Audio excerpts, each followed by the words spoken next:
All right. Now I think we have gotten things fired up.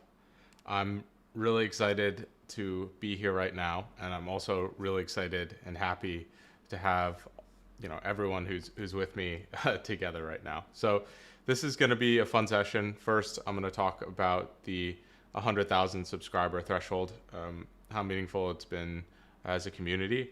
Next, I have a couple updates for the channel. I really want to share with everyone. We've got um, a couple different things that are very special to me right now, and hopefully will have a really big and positive impact on you all. And then I'll talk just a touch on the channel direction, and we'll get straight into the AMA. I've got the chat going right now. I probably won't be reading it too much, but again, I have Mario moderating. Special thank you to him. He will be sending me questions that you guys have coming in.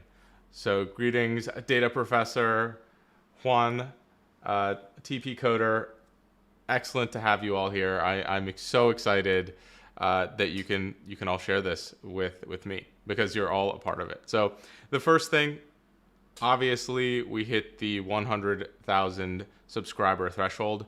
That is absolutely monumental. I didn't think that we'd be that as a collective unit we would get here by the end of this year. I've been pretty vocal that my goal at the beginning of the year was to get to 50,000 subscribers. And subscriber threshold numbers are nice, but I think at a broader level, the subscriber number shows the reach of any of the things that I'm doing. And there's legitimately zero possible way we would have gotten to 100,000 without everyone being involved, without all of you.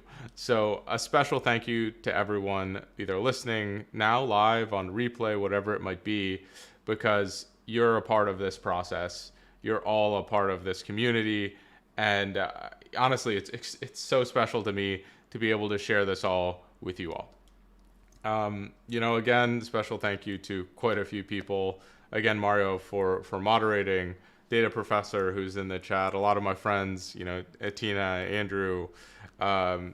There's a lot of people to mention. Data Science Jay. So I'm just I'm gushing right now, and I should probably zip it just a little bit.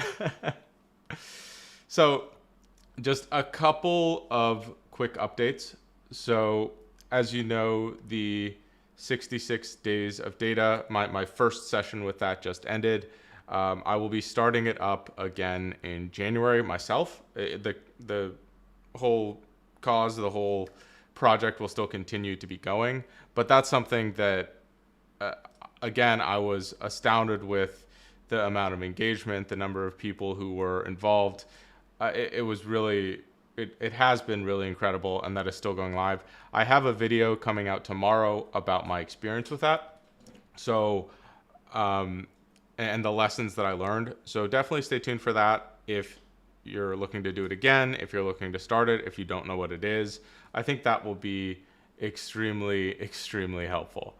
The next thing is that the podcast has been going pretty strong. Today, we're going to hit 1,000 downloads on all of the different podcasting websites. I actually made a couple Ken's Nearest Neighbors shirts. So those are available if anyone is interested. I'll talk a little bit more. I might as well talk a little bit more about merchandise stuff now. A lot of people had asked about me making some shirts related to the Stuff Data Scientists Say video. Those will be coming out shortly. It's one more way that I can hopefully give back to the community. I can start giving away some of these. You can always purchase them in the store if you want to support the channel or the podcast, but there's no pressure to do that. If you like the logo, if you like wearing the brand, that is always an option though. So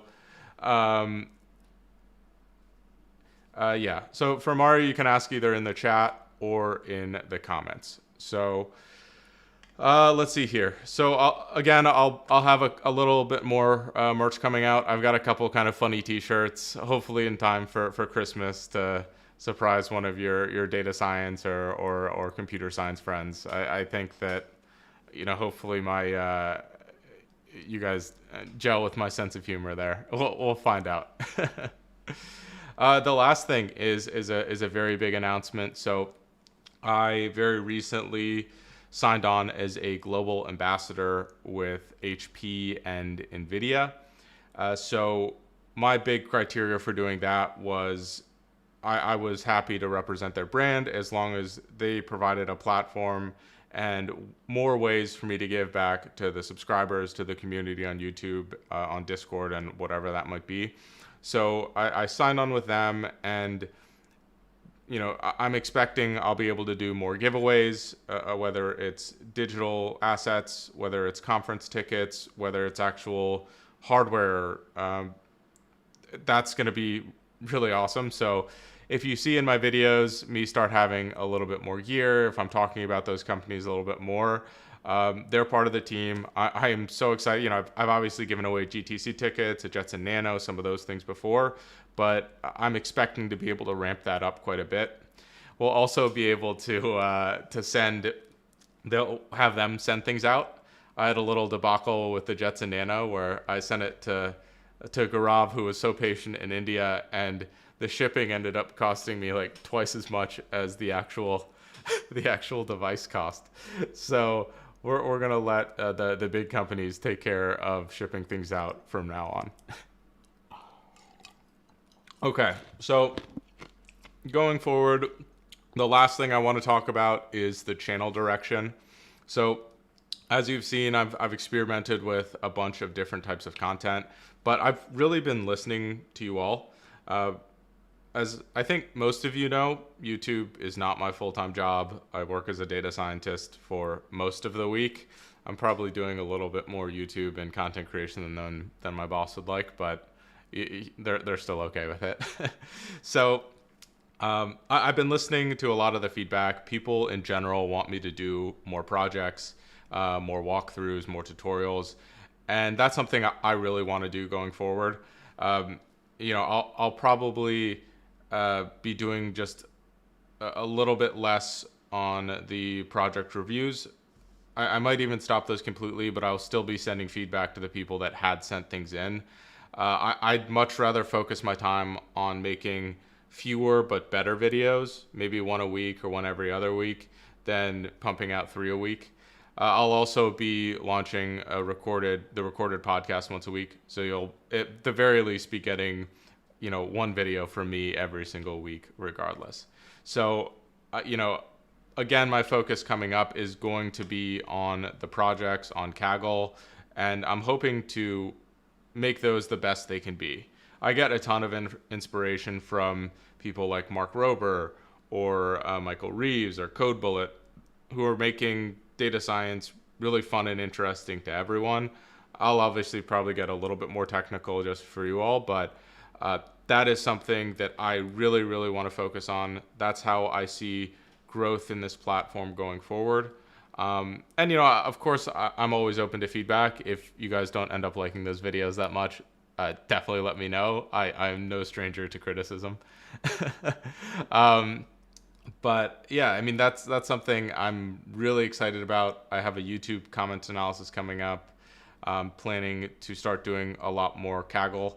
That's actually one of the main responsibilities of the contract with HP and Nvidia. So, that's going to be something that I'm very, very excited about. Again, you might see slightly less frequent videos, but I would hope my most recent videos have been just a little bit more engaging, a little bit more exciting, a little bit kind of higher, not budget, but production quality. And I've let a little bit more of my weird out. So I hope you guys are enjoying some of my personality. All right. I would love to hop into the questions. First, I'm going to go through the chat just a little bit and see where anyone tagged me. So thank you, Jai, for all of the kind words. Let's see here. A lot of just really nice things.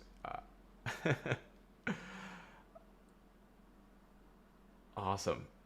Well, again, thank you guys all for coming in. I'm going to, let's see if I can figure out how to get like the stream software to work. Obviously, I'm not mainly a streamer. And as you can see, my 100,000 subscriber gift to myself, I bought a little dinosaur fluorescent light. I really like dinosaurs. That's not something people know about me.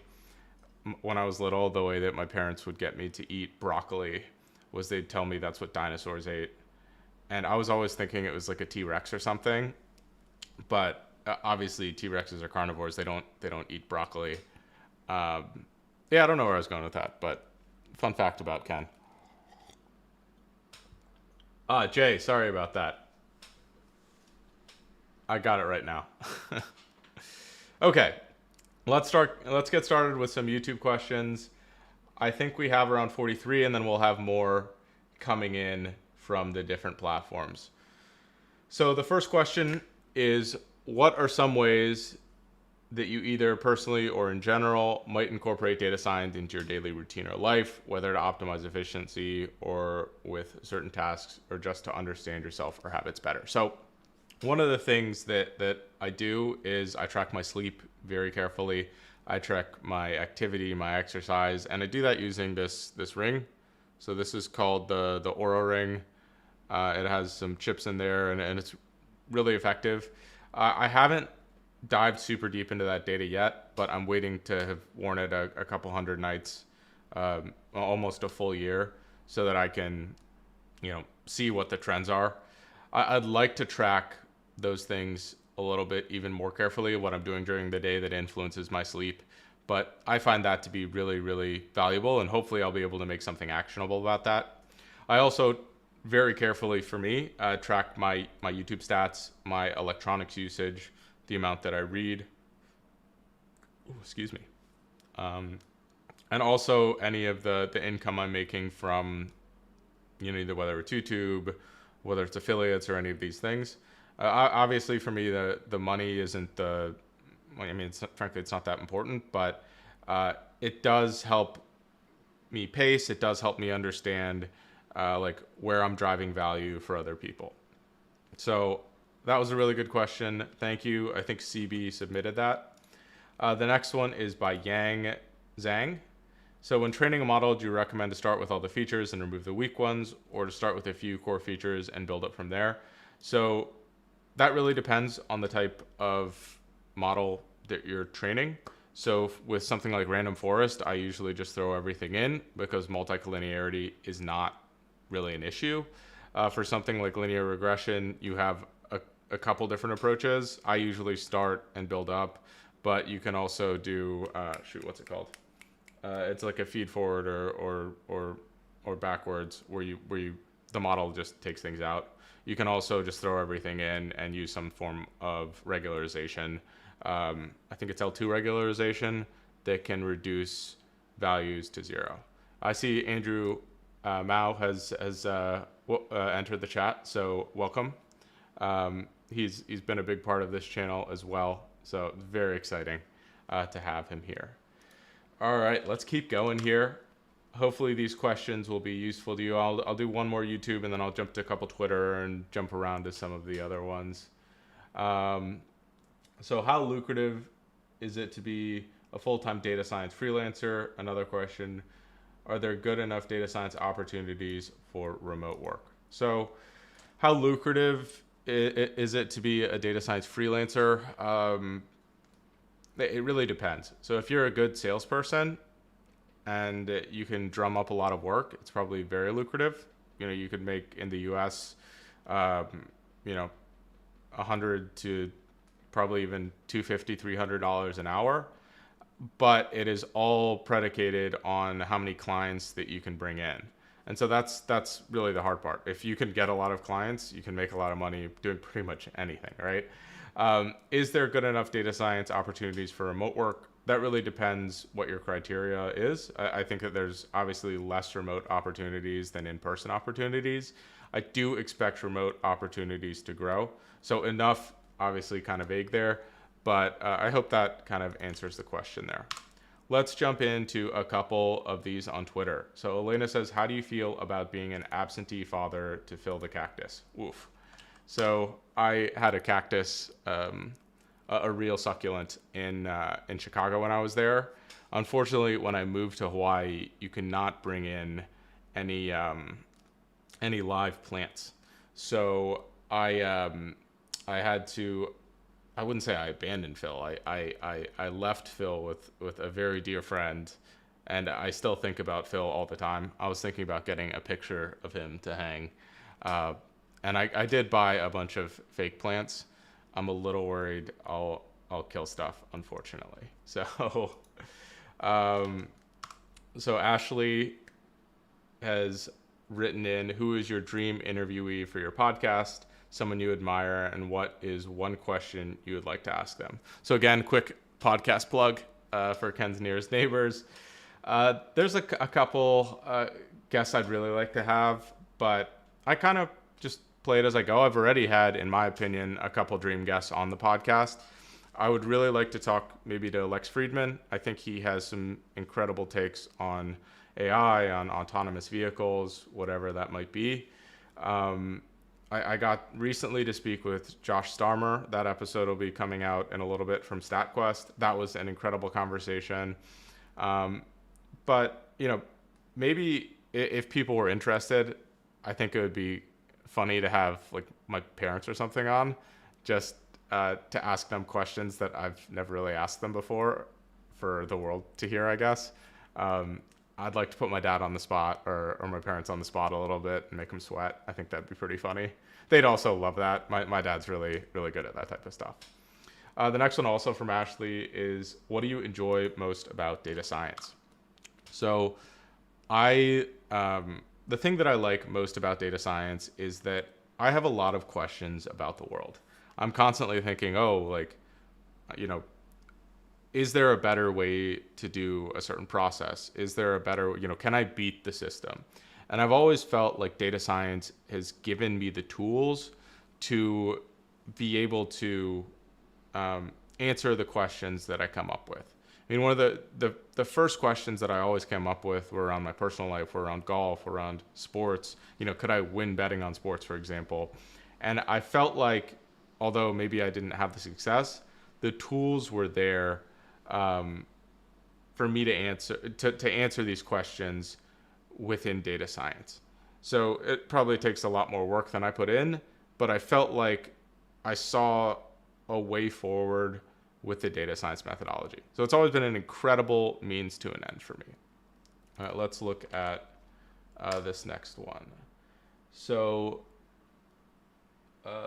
would you consider having your own business in IT or something else? So I would definitely like to have more of my own businesses. I see myself somewhat as an entrepreneur. People can argue if I've had any success at all, but I to a certain extent, I do look at YouTube and some of the content creation that I do as a small side business. I look at probably more as a non-for-profit because I effectively reinvest everything that I make back into, a fancy new mic or something like that, which you can't see, I guess. But yeah, I mean, I would like to expand those things. I'd probably like to have a product-based business rather than a service. I think consulting, things like that, they're very difficult to scale. And much like my friend Tina Huang, I would prefer to do less work and not kill myself over things than to be chasing down clients all the time. So that's something that I've learned. But hey, all right. I think I have one LinkedIn question that we'll answer real quick, and that is from my good friend Danny Ma. So if you could go back in time, what is the one thing you would change to speed up your career if you could only choose one? So going back, if I could change anything, it would definitely be my maybe my learning habits. So obviously this is one of the reasons why I started the 66 Days of Data. I think over time I've gotten a lot better. My life is a lot more regimented. I plan out all of my days. It's a lot more organized, but it didn't used to be like that. It used to kind of be boom or bust. I would cram for everything, and then I would like take a week off and then just cram for everything. And that really was not sustainable. So I think a slow bleed or like learning a little bit every day over time would be really, really valuable for me. So let's go to just a couple of read-in questions now. I mean, from the chat. Let's see if I can get this to show properly on the screen. Give me 1 second. Ta-da. Okay, my face is really small now, but that's fine. Okay, so we know what that one. Do I have hoodies / jackets? From Jay, not yet. I'm working on it. I live in Hawaii now, so I don't have any need for those, but so do you think the new Apple M1 chip will be used for data science, machine learning application? So I don't know that much about hardware, admittedly, but I don't expect that it'll be that relevant. I assume it'll all be like based on the GPU still. I think Nvidia bought ARM, the company that is making that chip. So I expect that would kind of bolster the relationship between Apple and Nvidia, but I'm not too sure about that. Okay, so if I'm doing a master's in information systems or analyst, is it possible to get a job in data science? So yes, it is. I think that that's all predicated on your networking and your ability to kind of go in and build projects that show your data science experience. What I'm finding a lot is it's great to do master's degrees. It's great to find this type of work, but the thing that really matters is your portfolio and your ability to go out and find the positions yourself. So I'm a sophomore. What advice would you give me on getting data science experience? So like first projects, that's probably the lowest hanging fruit. You don't need any qualifications to do that. The second would be research. That's also relatively easy to get at universities. And the third is internships. I would be trying to do as many internships, co-ops, whatever that might be, as possible. I see in the we'll do a quick pop-up. So Greg sent in the chat, Bryson DeChambeau has to be the ultimate dream guest.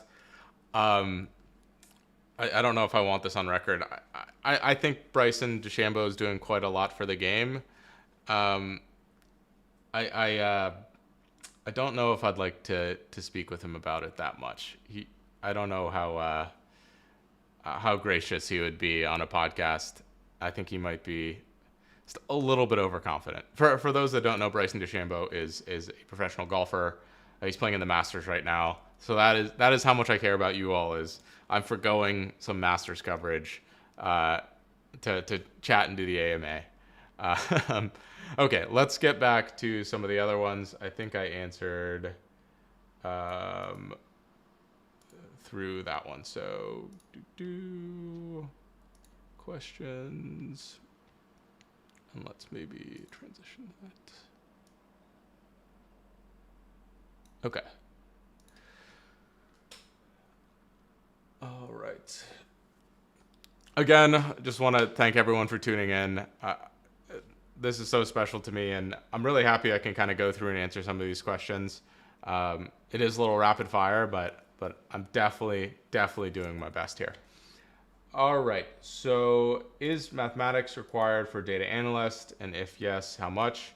I mean, yes, math is required for almost any branches of this profession. You definitely don't need as much as you would as a data scientist or machine learning engineer.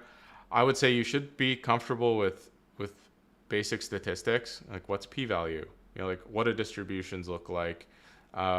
It's all about assumptions. You're probably doing a bit more BI work than model building, or a lot more BI work than model building. So just understand what you'd learn in a basic statistics class. All right, so we have a question from Wilson. How has your career path in data science deviated from your expectations so far?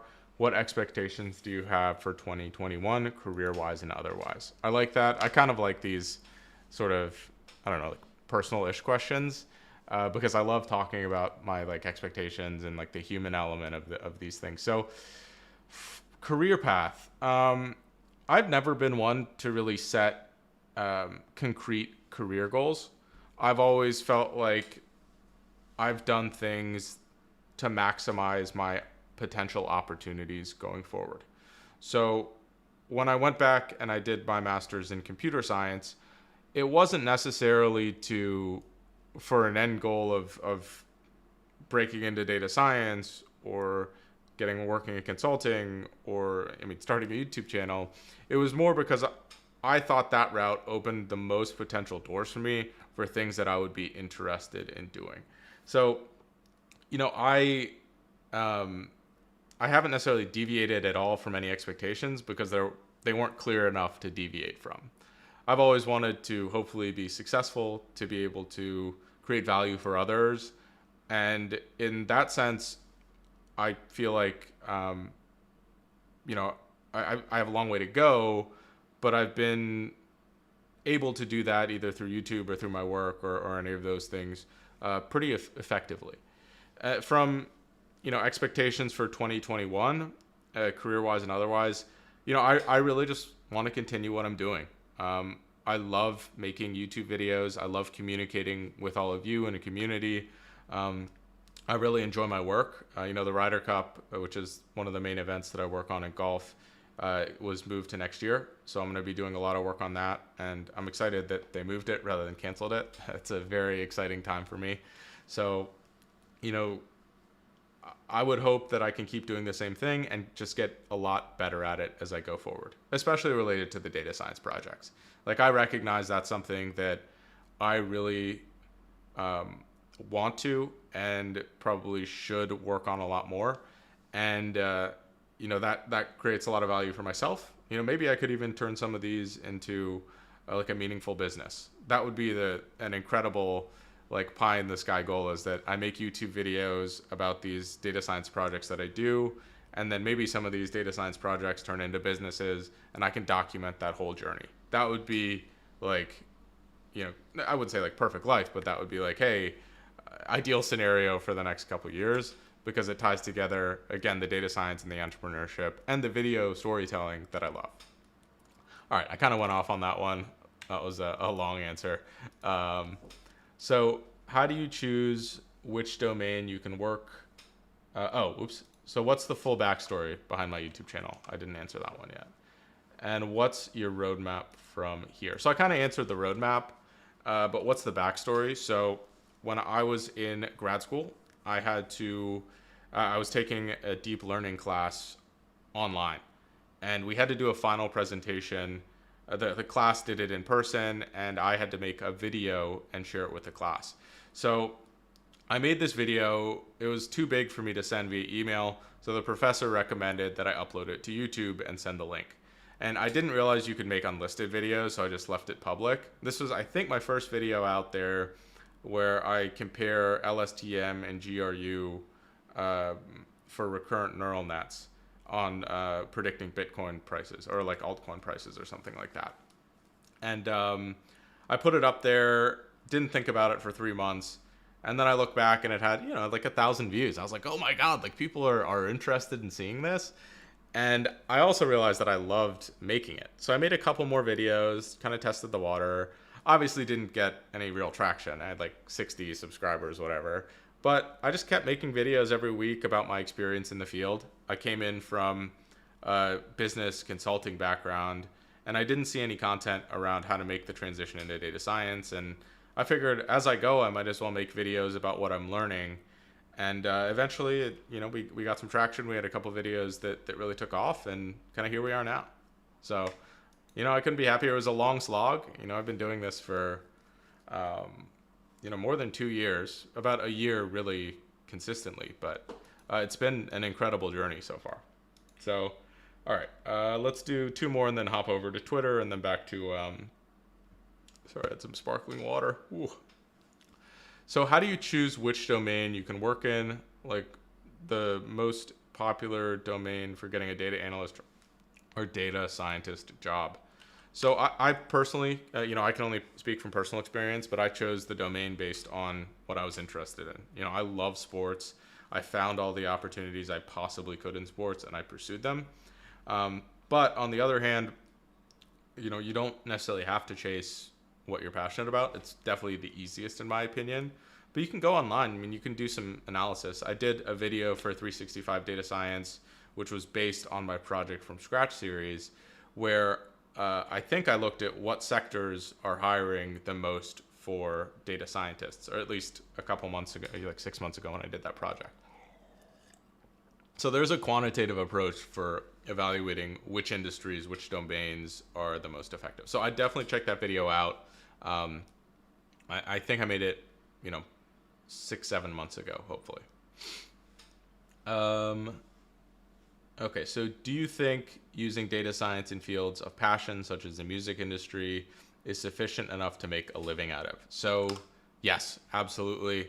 I think music is going to have a big boom or entertainment in general is going to have a big boom in the importance of data science, and it's going to start being very useful to them. Do I think it'll happen, like as quickly as any of us would hope? Probably not. But I think if you're really good at data science in any specific domain, you can make a living there. If you're the best data scientist related to music, if you're the best data scientist related to, like, I don't know, knitting, you'll be able to make a place for yourself in that domain. All right, let's jump over a couple more Twitter ones. Would you consider having, okay, I already answered that one. So this one, if you could trade 10,000 subscribers for a stroke off your current handicap, how many subscribers would you trade? And then what would your Vegas odds be for winning the Masters this weekend? So if you guys don't know, I tried to play professional golf, I don't know, like 5-6 years ago. No, longer than that. 6-7 years ago when I graduated college. And I had fun, but I did not make the cut. But I've transitioned careers. I'm full into data science now. I wouldn't trade a single one of you to play better golf. The importances have changed, and I'm so much more grateful for all of you all than I am for my diminishing golf ability here. The next one is, given that you live in Hawaii, have you looked into which of my interviewees is actually my nearest neighbor? So I think that would be Data Science Jay or Andrew Goals, I guess he goes by now. So I think that I'm pretty sure one of those two would be the closest. I'm not certain. All right, so what's your reaction when you get stuck on a project? I really like this question. So mine is, honestly, I'll usually go for a walk, or I'll just try and power through. I think just writing code or writing pseudocode is also a viable option. I don't have a rubber duck, but I did recently buy a dinosaur, I guess it's like a desk lamp. It might be a children's nightlight, but I really liked it regardless, so it's on my desk. And maybe I'll talk to that. A lot of programmers use a rubber duck, and they just talk to it. When you talk through and articulate the problem, you usually come to an answer quicker than you think. Okay, so might as well just bang through. No, we're not. This will be the last Twitter question for a little bit. So something that always found intriguing regarding sport analytics, are there any models for basketball that try to analyze plus minus or other metrics based on lineups containing left versus right-handed players? I don't think that that's been looked at. This person definitely could be the first one to look into it. I think that would be pretty cool on their part. All right, so let's go and just answer a couple more chat questions. Mario's doing an excellent job kind of filtering these in. So, oh, I have to adjust this real quick. Perfect.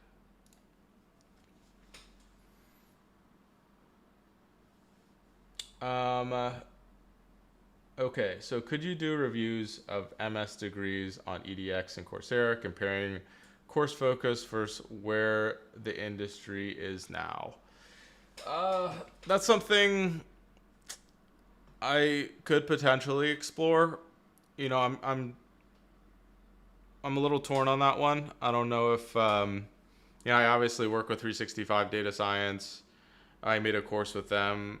I've kind of gotten away from talking about the individual courses as much, especially because I think that individual courses, there's so much individual focus. Like, is it a good match for you? Does the teacher match your learning style? Do you resonate with the teaching? I legitimately think all of the courses out there are pretty good. It just takes a little bit of looking into what's relevant. I think I could probably do a video, most likely in collaboration with some other people, about the most relevant skills to learn, which would allow other people to do more self-service to say, hey, is this course teaching exactly what I feel like I should be learning? So, okay. I'm not from the computer background. I'm doing business administration in college. So how can I break through for a data science job in India, especially? I can't, again, speak that much to India. My focus is primarily in the US, but the best way to break in is by doing projects and showing that you can do the data science work. So if I see someone that has a different degree than a technical degree, I always just look at their portfolio. If their portfolio looks like it was done by a software developer, I'm like, great. I know they have the technical skills and also they have some business skills from their education. Next one. So sup, Ken, new subscriber over here, fairly new subscriber over here. Got a question as a self-taught. What's the realistic time frame for when you start learning from scratch to the point where you can create a hireable project? That's really dependent on the individual person. Your first project, in theory, if it's a really interesting question and solves a problem, could be hireable. But I don't think anyone will go in and hire someone just based off of one project. So it's all about creating that portfolio of a couple different projects that showcase a diverse set of skills, or a semi-diverse set of skills. In a portfolio, I almost always look to see, hey, have they done something related to classification, EDA, clustering, regression, and then maybe something a little bit deeper, and then how effectively have they leveraged those things. So, in my opinion, you probably want to have a couple different, like, types of projects, some really in depth, and some that that you don't necessarily that just shows the breadth of your skills. Okay, so what courses should a data science major undergraduate take? I'm not familiar enough with like the actual courses that you take as an undergraduate major for data science. I would imagine that you take like a intro programming course, like a machine learning course, or whatever that might be. I recommend exploring Monte Carlo simulation if that is offered at your university. That's something that I use a lot more frequently than I thought I would. And not every problem has to be solved by machine learning. It can be solved by other methods, again, like simulation, like Monte Carlo. So what is the turning point when you realized your channel was starting to get big? So I don't know. I mean, everything kind of, I just focused on making a lot of videos. Actually, the thing that when I realized a lot of growth is pretty much right around when I published my 100th video. So I'd been doing this for a while, and I think I hit 10,000 subscribers, and I published my 100th video at the same time. And to me, the feeling of, putting 100 pieces of content out there, that was wild to me. I have a habit of starting a lot of things and not always finishing them. I mean, YouTube, I don't think will ever finish, right? Like I enjoy it. I'll keep doing it. But that to me was something that I was like, wow, this has become a really large body of work. Like, I don't think I've submitted 100 like school projects.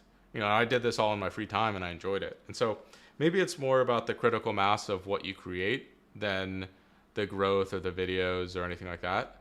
I will say also, my one video, I think it got to, I think we're at like 600, 700,000 views on it. And that was a cool feeling, seeing that grow, seeing that take off. I did get the YouTube Creator on the Rise designation for a day where I was on the trending page. So that was probably the biggest moment where I was like, oh my goodness, like this is not just me and my friends watching these videos anymore. So,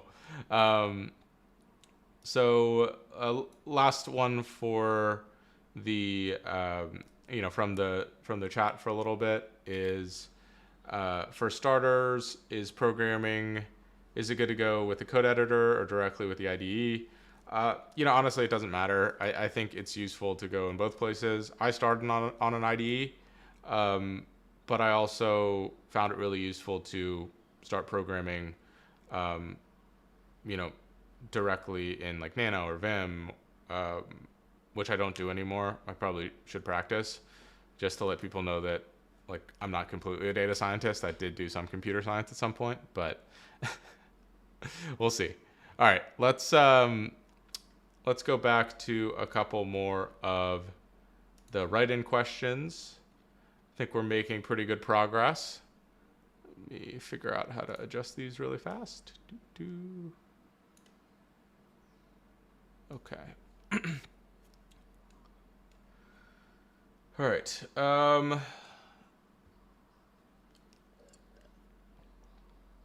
So how much were you working on promoting your channel to reach such numbers? Did you rely just on great content, or have you done some social media marketing or ads? Thanks in advance. So on this channel, I've never paid for any advertising.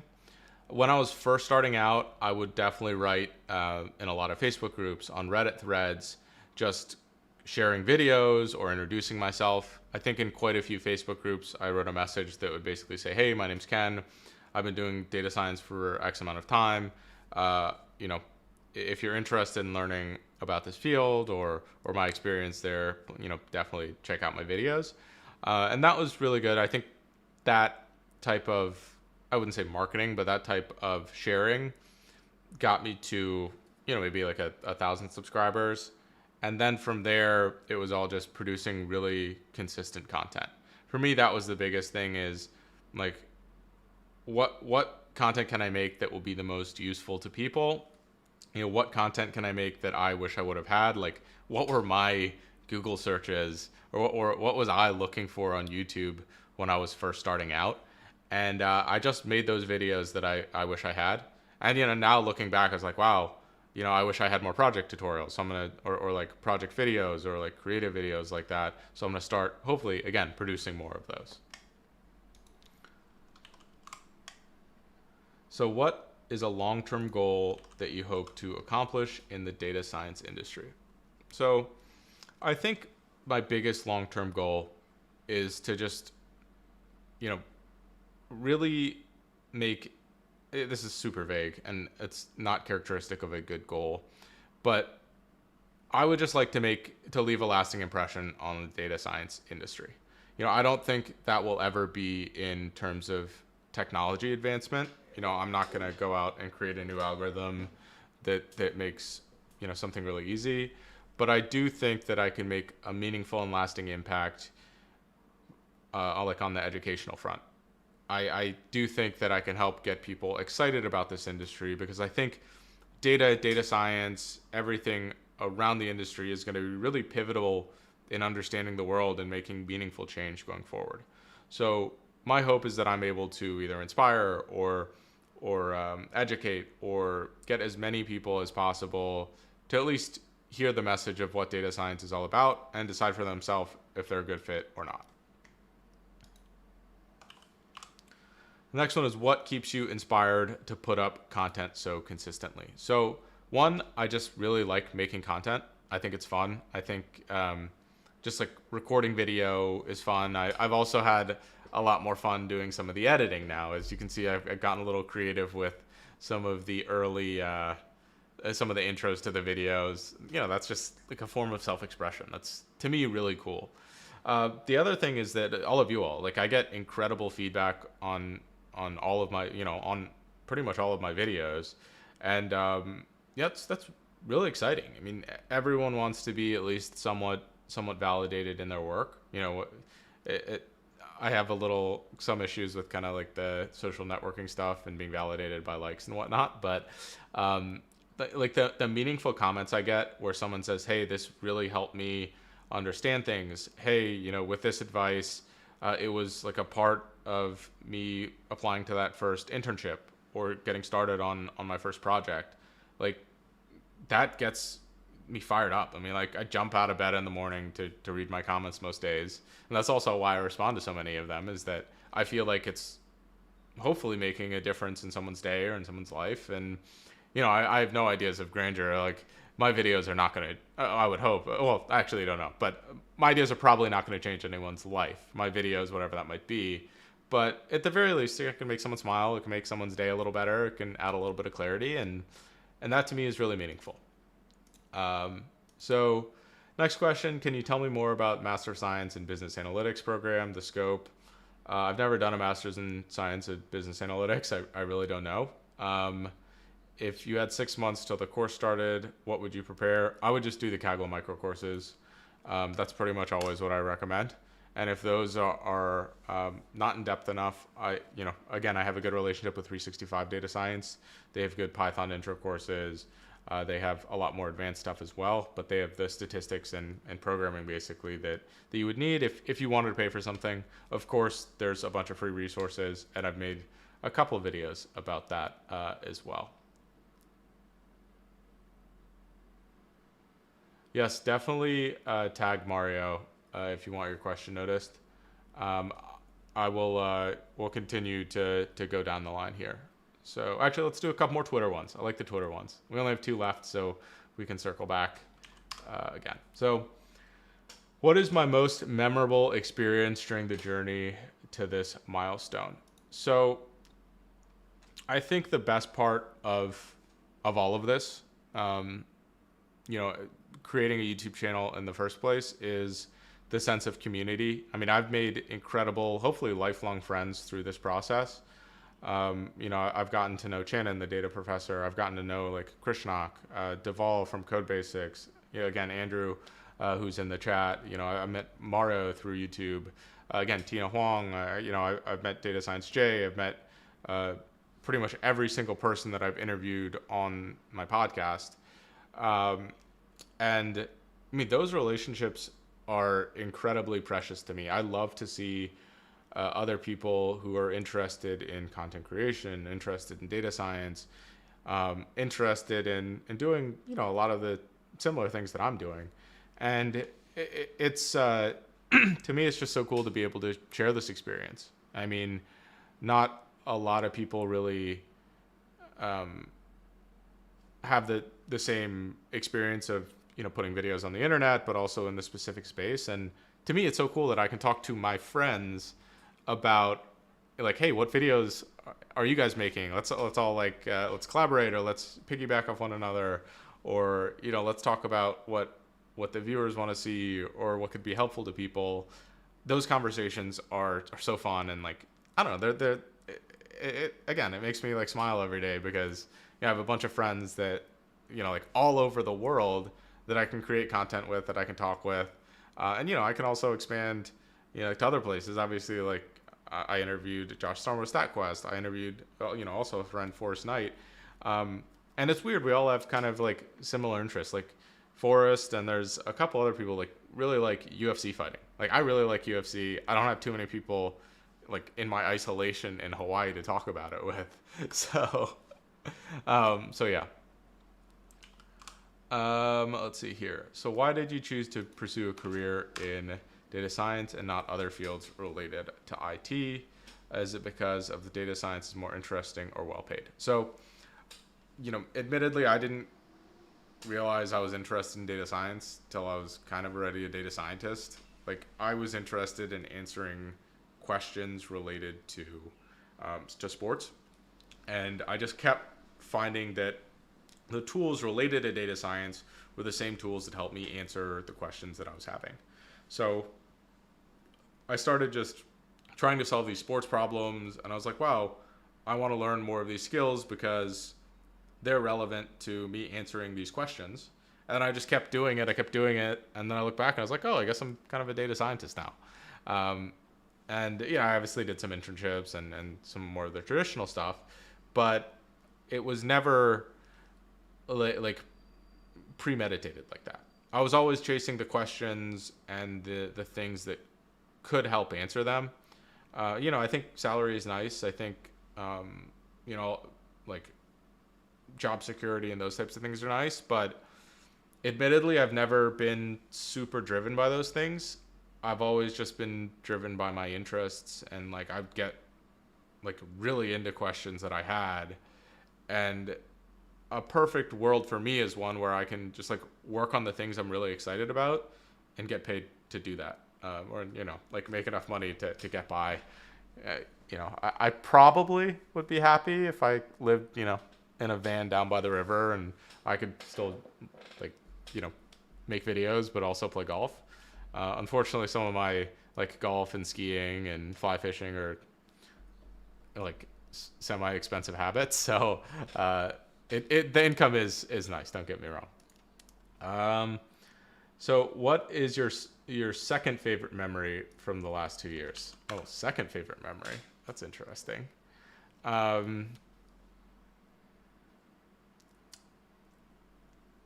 I don't even know what my first favorite memory is. Um, uh, but again, I really have to turn back to the community. I mean, none of my favorite memories happen in isolation or by myself. Pretty much they're all shared things. I mean, I had a lot of fun making, like a couple of the collaboration videos. I took a risk making the stuff data scientists say kind of like parody video, and I love that. Like I got really excited about video creation. I got really excited about maybe even some humor when making that, and that was a lot of fun. Definitely check that out if you haven't seen it. It's kind of, I don't think it's been one of the like most popular videos that I've made, but I think that there's some like good memeable content in there. All right, let's see if there's some more write-ins here. I think there are. I just adjust this really quick.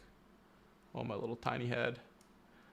I would imagine you guys probably can't see the questions very well, so I'm just reading them out. Maybe if the next time I stream, I will I'll go ahead and invest in some software that lets me see the things on the on the screen better, but this is what we're working with for right now. So the current job market, saturation, full of beginners. Where do you see the trend going moving forward? Seems like it's only going to get more competitive, roughly 600 applicants per job posting. So I think that it is saturated with beginners. There's a lot of people that want the entry level positions. But at the same time, since everyone is a beginner, it's not that hard to differentiate yourself. I've looked at a lot of these resumes and frankly, most looking at these applications, most people will just throw away like 400 of those. Or like as Data Science Jay was saying in his most recent video, like you have the applicants at each step of the process in most of these things. So if your resume, for example, is better than half the pack, like you're automatically in the top 300. And it is a science. You should be looking at the job application process like it is a data science problem. Like what are the most effective things that you can do to cut through that noise, to get your resume to the top of the list, whatever that might be. And it's often, like networking or reaching out to the recruiter or getting a referral. If you're going through traditional channels, like applying for a job posting in any profession, you're probably not going to get a job. I think, don't quote me on this, but somewhere I read that around 80% of jobs are gotten through like non-traditional means. That's either through referrals, through recruiters, but not through resume drops. So I think maybe tossing up and thinking about the problem a little different um, might be useful. Obviously, this question is a bit more about like what's the trend going. I don't see the trend to expect the trend to change, but there has to be a threshold where like it maintains competitiveness. Like it doesn't keep going up. It has to kind of asymptote out somewhere. So I haven't talked this much in a straight stretch in a while. This is like a kind of a workout. I'm sweating a little bit. All right. So hello, Ken. Cheers from Argentina. I have a question regarding remote works too. I'm trying really hard to land a remote job in the US as a junior data scientist. Do you think it's possible? Any advice? So I do think it's possible. I think your best bet is to find a company in Argentina that's also in the US and to do your best to like, you know, break in through the company there and then maybe transition to the US and try and work remote that way. I know that sounded really like a weird step process, but it is hard to get jobs in other countries if you haven't studied there or worked there or whatever. And the most effective way to get a job in either Europe or the US is to work at a company, transfer over. You have a good reason for transferring over. So long story short, I do think it's possible. I think it is relatively difficult, but again, just like the interviewing question, you should hopefully try and think about it a little bit differently. Think about, hey, like what is the kind of other door that I can take to get into one of those roles. So right now I'm a student in my final year of high school, but I've been thinking of a project I'd like to try in college, analyzing the education system in India. Is this a good project? Yeah, it absolutely is a good project. I think any project that you do in high school is a great project because that's a heck of a lot earlier starting on projects than most people. So if I could pivot into a different industry, where would I go? This is a good question. For people that know me, I love food. I am an absolute gourmand. So, I see Andrew signing off. Good seeing you, Andrew. Thanks for tuning in. So I love food. I would love to get into something related to data science and food. When I was living in Chicago, I had this thing where I would try a new Michelin star restaurant every month, or I'd try like a tasting menu every month. There's no foods I don't like. I will try anything. When I was in Peru last year, I sat down, I did 2 top 50 restaurants in the world, like in the same day. So I did one for lunch and one for dinner. I mean, I was so full. I felt awful on my flight home, but it was definitely worth it. And frankly, that's pretty much the only place that I spend my like excess and like extra income is just on food.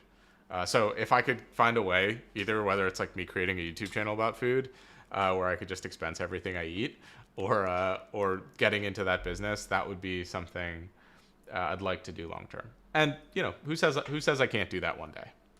All right. So can you give me a method or rule of implementation for choosing the range of values for hyperparameter tuning?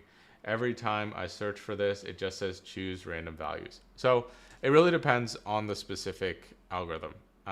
One thing that I like to do is I just do like a tiered grid search. So you can use randomized search, right? And put like a huge range of values, and it just randomly selects a certain number of them. And then after that, I go through and use a grid search once I found like where it's roughly approximated at. So that might be one way to kind of get around that question, is to just like start with a bigger, like a bigger and more random parameter set, and then tone it down. Are there any paid alternatives to Medium? I don't know of them. Frankly, you can write your own blog, and if it gets enough traffic, you can also get paid for advertising on that. So, do I think Khabib will come out of retirement for Mario? I think he probably will. 29 is a weird number of fights to have, right? If he does even 30, he silences a lot of people for like best pound for pound stuff. So who knows? Any tips for preparing for a master's in business analytics interview, or a master's interview in general? At least it was my experience. Good night, data professor. Thank you for tuning in. At least for my experience, I don't think the master's program interview process is that rigorous. I think a lot of these programs are for profit for the universities, so they're generally willing to accept quite a few people. My thought would just be to talk about why you want the degree, what opportunities you think it will present for you, just like any job interview. Also talk about, why it would be, the specifics of the school. So if you can rattle off like, oh, I want to take this course specifically because I'm interested in learning it, whatever it might be, that would be pretty incredible for them because they're interested in learning that. Okay, so any book recommendations for good introductory concepts? So hands-on machine learning is really good. I think I've linked that in all of the Discord stuff and in quite a few of my videos. But yeah, so let's answer this one and then I'll go back to the YouTube comments. So hi Ken, I lost my job due to the pandemic. I want to pursue data science and ML so that I have more opportunities. Can I learn it if I have basic knowledge and no prior coding knowledge? Yeah, I mean, I don't think that there's any barriers for learning data science. I think, breaking in as a data scientist to start with is very difficult. It makes more sense to either start in web development, software engineering, or as a data analyst. But I don't see why, I don't think that there's any barriers of knowledge, any required like pre-education that you can't find on the internet. I'll just quickly answer this one. So I get most of so which country do you get most viewership from? I get it from the US and India. Those are my two top ones right now. All right, let's go back. I think we only have a couple more. All right, so we're doing pretty well. We're kind of cooking through these. Thank you everyone for kind of putting up with some of my half-baked answers, but I hope you're enjoying the chat. So this is a good one. I like this. How do I release stress? It's a good question. So I work out. I play golf. I meditate. I sometimes will just go for walks. I also like to cook, and I've more recently started to find cleaning very therapeutic. I found that my life is a lot less stressful when I don't use technology as much. And so I work on my computer all day. At night, at 8 p.m. sharp, I put my phone down. I don't use it for the rest of the night. And I do this little thing that I call I'm kind of a loser for this, but I just call it cleaning time. So at 8, I put my phone down. I clean up all my surroundings. So that way, the next day when I start, everything is organized and it's a fresh start each day. I also, kind of make my bed in the morning. Anything that I can do to take some load off, I think always helps me reduce stress and keep things pretty chill. I don't really face a lot of stress in general. I just that's not how my mind works, or that's how I've conditioned myself to be. And I think that if you tell yourself you're not stressed or you believe you're not stressed, it eventually kind of comes through like that. So what advice do you have for young people looking to pursue a career in sports analytics? Again, I kind of sound like a broken record, but just do projects. Get into it. Find something out that other people haven't explored before or looked into before, and just go after it. All right, so quick question. If I'm completely soulless and just want the industries within data analysis, data science that pay the most, what should I pick? Asking for a soulless friend. I wouldn't look at it by industry. I look at it by company. It makes, the FANG companies pay very well. Although generally you do have to live in places that have a higher cost of living, but basically big tech has quite nice salaries. All right. So what to do when we just don't get the accuracy you like? How do we know if it's the wrong algorithm we're applying or some additional algorithms would apply? This is all about experimentation. I mean, you have to try different algorithms. You have to, experiment with grid search. You have to try different parameters. And it isn't always a clean process. Like that's why data science is a skill profession. If you could just put everything in a model and it would always spit out things that were good, um, like I'd be out of work. It is iterative. You go through, and usually I start with, if you look at my Titanic walkthrough, I go through and I analyze all of the different algorithms that I'm interested in using. I don't do any parameter tuning. And then I go through and I start tuning parameters and see which ones perform best. And then I go through and, um, start doing some ensemble approaches. And then if I want to take another iteration, maybe I'll go through and do some more feature engineering, see if I can improve things. So it is like a cyclical process. And the only time a model is done is when you either start overfitting or when you're like, I have to move on to something else because you can always make tweaks to a model that in theory could make it better. So how important, I get this question a lot. I should probably make a video on it. How important are data structures for data science? I think data structures are relevant to know, but on a day-to-day basis, I don't use them that often. I mean, I'll use arrays and dictionaries, but those are effectively the main ones. If anyone can think of other data structures that are relevant, feel free to put them in the chat or leave them in a comment. But maybe hash tables, hash maps, but I've never faced a data structures question in an interview or really found anything that I couldn't just Google the answer to.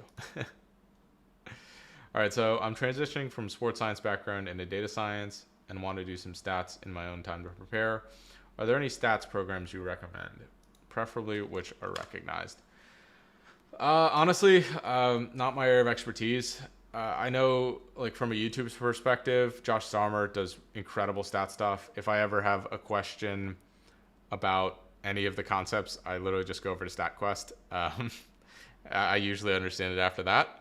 So there's also a practical statistics for data science book that I've been reading. The certificate programs, again, I'm really not sure about. This is a pretty good book though.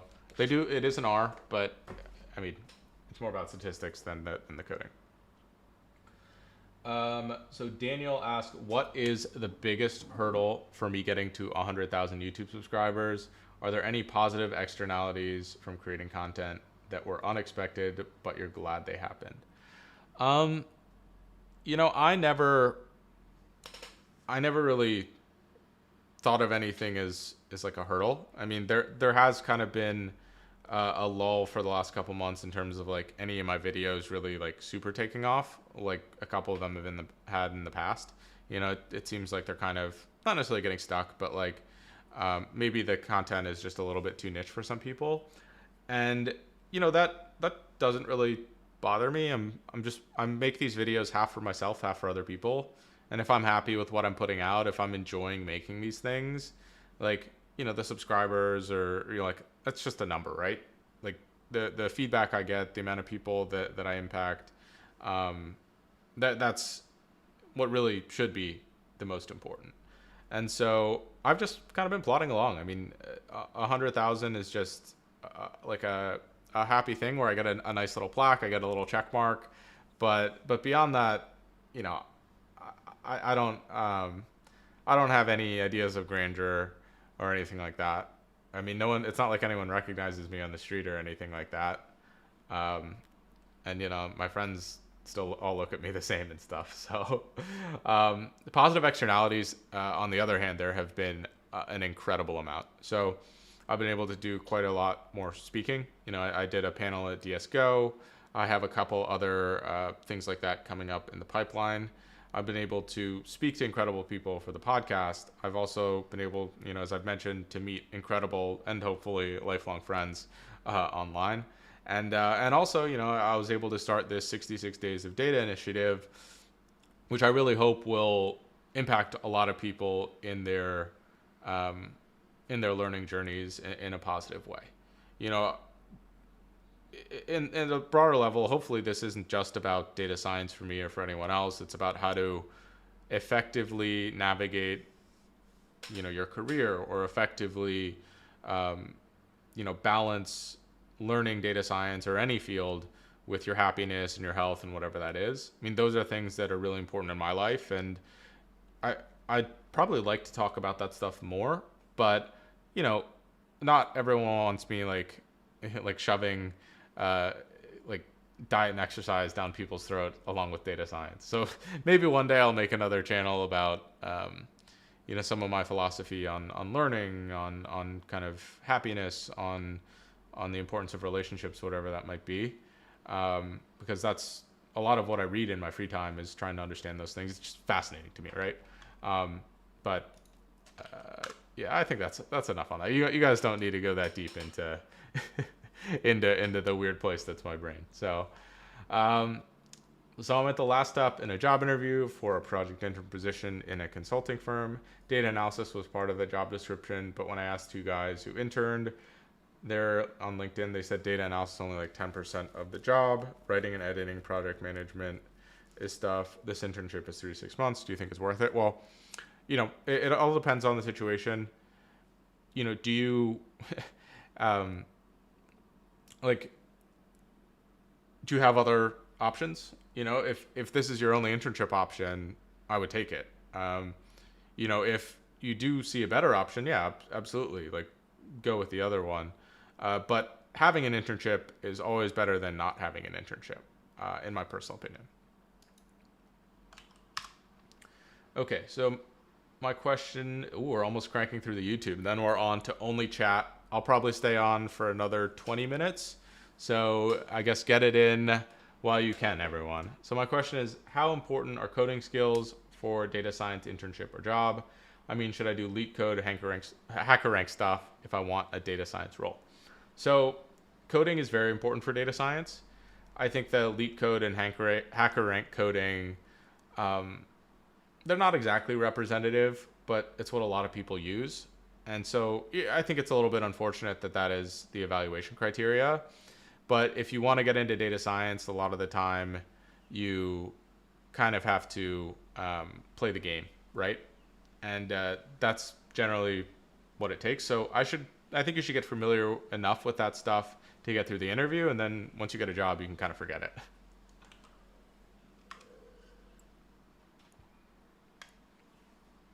Let's see here. Could you please give a specific real life example of where you use data science in sports? When you have all kinds of data, so what features did you take, reject, why? I think I'm going to make a full video on this. For sports, a lot of it is through my work, and I'm kind of not allowed to talk about a reasonable amount of it. So maybe I'll just do a sports analytics related data science project. Right now on Kaggle, the big data bowl where they're using football data is going on. So I'm going to do that and hopefully make a lot of video content about that. Okay, so okay, I have a couple more here. So your podcast, will my podcast have video on Spotify like the Joe Rogan podcast? I don't think so. I have no clue how that works. If someone could tell me how to get my videos on Spotify, that would be cool. I think Joe Rogan has just a little bit more pull than I do in the podcasting community, just a tiny bit. So I think that might be an exclusive just for him. And then the last one from the YouTube comments or the community post that I made is, how likely is it for someone that has several online certifications and some experience in real life projects to land an internship in data science, mostly specializing in financial data? So, I mean, these questions are tough. Like, do you want me to give you a probability?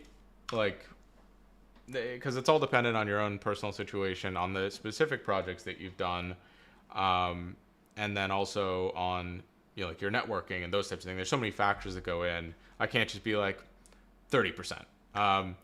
But there's nothing to write this person off. I mean, they have a lot of the relevant things. It's all up to them. Is like, well, is their resume optimized well? How do they showcase their projects? Have they reached out? Have they done informational interviews? Have they gotten referrals?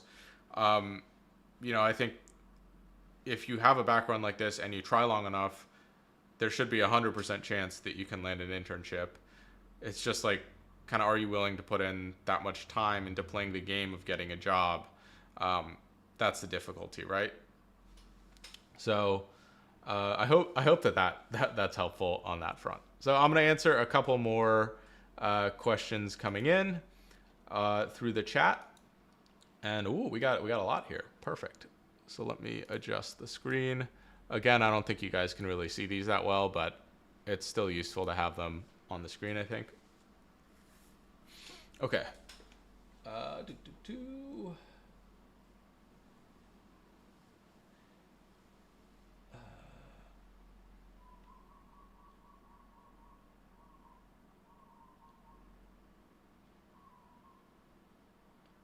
So how do you keep yourself product? Oh, I assume that means productive. So there, I read this book a while ago called The Four Disciplines of Execution. And there's a lot that I took out of that was meaningful for me staying productive and useful. And I think the biggest thing is I track everything. I have big picture goals that I want to hit, and I have process goals that I have complete control over. So, I have control over how many videos I produce in a month or a week or whatever that might be. And I go through and I celebrate those goals rather than celebrating big milestones that I don't have control over. Like, for example, I don't have direct control over how many subscribers I have, right? All I can do is, control the content I put out. And if I feel like I'm producing really good content, then over time, I expect that the subscribers will come, I'll see if I can make these bigger.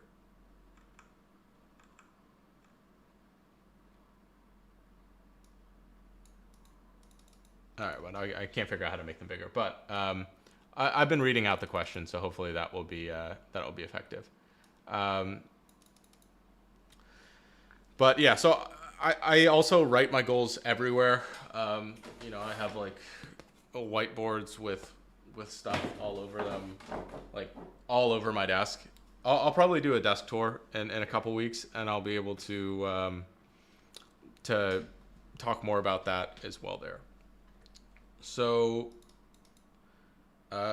Rosa asks, do you have computer vision do you think having computer vision projects is irrelevant when applying to data science or ML jobs?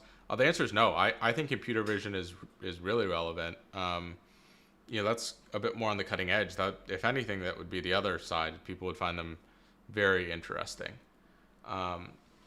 So, yeah, I mean, those are all the questions that we have. Maybe, I don't know, Mario, if we're behind or if it's not updating, but I can kind of go through and see in the chat as well if there's anything else.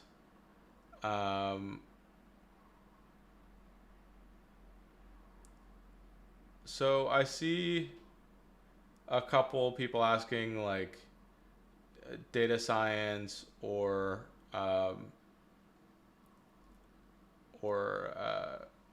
asking about what projects they should do. If you watch, I think it's my most recent video out right now. I really don't like to recommend specific projects to people. I'll tell you what broader types of projects, do one on classification, regression, use some use a GAN for something, reinforcement learning. But the specific data or the topic of the project, it means a lot more when you come to it yourself. The process of creating a project is something, or thinking creatively about a project or a problem is a really, really important part of data science. And it's not something that I can help you with. That's something you have to learn. That's a skill that you can learn to think of these things. So, I highly encourage you to watch that video if you're having trouble coming up with projects. Because a project that I tell you is not going to be as impressive to employers or anyone else than when you come up based on your own interests or anything like that. I've obviously done a lot around sports. I'm kind of fooling around with my YouTube comments now, and hopefully in early December, I'm going to have a video about, I analyzed all of your guys' feedback on my channel through the comment section. And hopefully I'll even have a tool that other people can analyze their channels, whatever it might be. So, okay, so how many hours a week can a data scientist or analyst expect to work? Again, this is really dependent on your position. You know, I think 40 hours a week, 45 hours a week is pretty normal. Data science work is usually project based though. So I'll have some weeks where I work like 20 hours and some weeks where I work like 65 hours or 70 hours or 80 hours. It's all dependent on what project I'm working on, like what the demands of my clients are. I'm obviously in a little bit of a different business with consulting, but that's kind of at least what I'm seeing. I think that that's pretty typical with other people's work as well. And so what would be the best way to approach the HR or recruiter or a specific company employee on LinkedIn? That's a very good question. I talk about this quite a bit in my interview with Jeremy Harris from Sharpest Minds. I also talk about this in the course that I created. You can access that through 365 Data Science or Udemy. But the gist of it is that you want to thank them for their time. You want to basically say something meaningful about their company that shows that you've done your research. You also want to talk about the value that they provide, and you really want to be sensitive of their time. So it shouldn't be about what you can get out of the company. It should be about, in this role, I think that my experience with this would be really helpful. You can also send over a project that would be relevant. If you really want to break into a specific industry, do a project related to that industry. If you want to go into agriculture data science, find some farming data and data science it and send it over to your interviewers or whoever that might be. I think that that's a very powerful thing. Let's see here.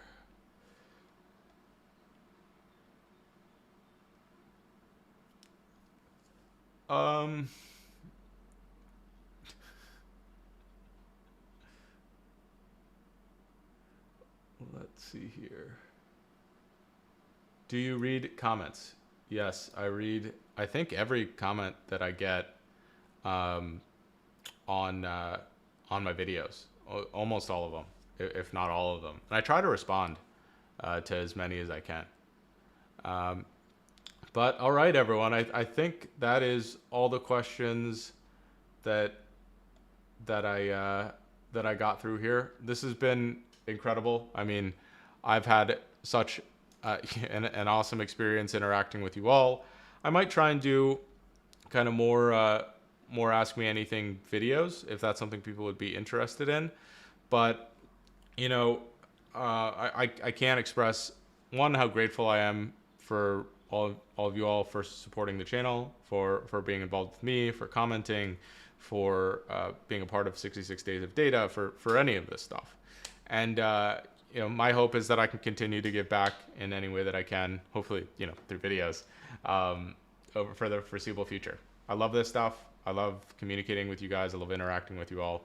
And I'm excited, for the future, for everything else that there is to come. So until next time, thank you so much for tuning in, for watching, for interacting, and good luck on your data science journey.